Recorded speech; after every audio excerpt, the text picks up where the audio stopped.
Nous cherchons sans cesse avec anxiété des méthodes nouvelles, des plans nouveaux, une organisation nouvelle pour vivifier l'Église et lui donner une puissance nouvelle. Cette recherche a pour effet de perdre de vue l'homme et d'oublier l'homme en cherchant l'organisation. Le plan de Dieu est de mettre l'homme en avant plus que toute autre chose. Les hommes sont la méthode de Dieu. L'Église cherche de meilleures méthodes. Dieu cherche de meilleurs hommes. Il y eut un homme envoyé de Dieu, son nom était Jean. La dispensation qui annonçait et préparait le chemin pour Christ était concentrée dans la personne de Jean. Un enfant nous est né, un fils nous est donné. Le salut du monde est issu de ce berceau. Quand Paul met l'accent sur le caractère personnel des hommes qui ont enraciné l'évangile dans le monde, il dévoile le secret de leur succès.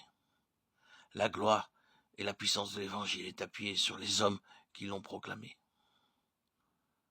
Quand Dieu déclare que l'Éternel étend ses regards sur toute la terre pour soutenir ceux dont le cœur est tout entier à lui, il affirme que les hommes sont nécessaires comme moyen pour exercer son pouvoir sur le monde.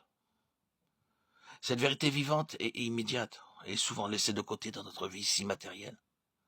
L'oublier est aussi terrible pour l'œuvre de Dieu que si le soleil cessait de briller à l'horizon. Les ténèbres, le désordre et la mort en seraient le résultat. L'Église n'a pas besoin de nouvelles ou de meilleures organisations ou méthodes, mais elle a besoin d'hommes dont le Saint-Esprit puisse se servir d'hommes de prière, puissants dans la prière. Le Saint-Esprit ne vient pas sur les organisations, mais sur les hommes. Ils n'ont pas les plans, mais les hommes de prière. Un célèbre écrivain a dit que certains défauts de caractère ont eu une plus grande part dans les révolutions du monde que les historiens, les philosophes ou les politiciens ne veulent l'admettre. Cette pensée peut être appliquée à l'évangile du Christ, au caractère et à la conduite des disciples du Christ.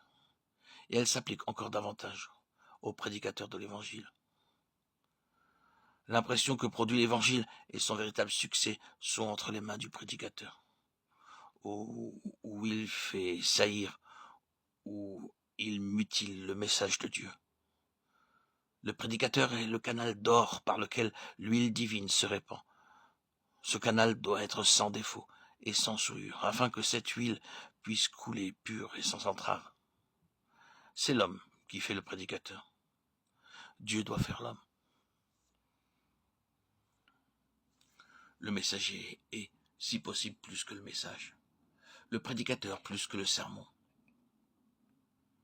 Le prédicateur fait le sermon, comme le lait de la mer et la vie même de la mer.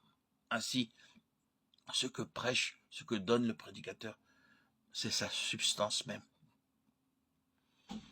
Le trésor est dans des vases de terre qui peuvent le décolorer et le modifier. L'homme tout entier est exprimé par son sermon. Celui-ci dure 1 heure à peine, mais il est la manifestation de la vie. Il faut 20 ans pour faire un sermon parce qu'il faut 20 ans pour qu'un homme soit accompli. Le vrai sermon sort de la vie. Plus un homme grandit, plus le sermon grandit. Il est puissant et saint si l'homme est puissant et saint.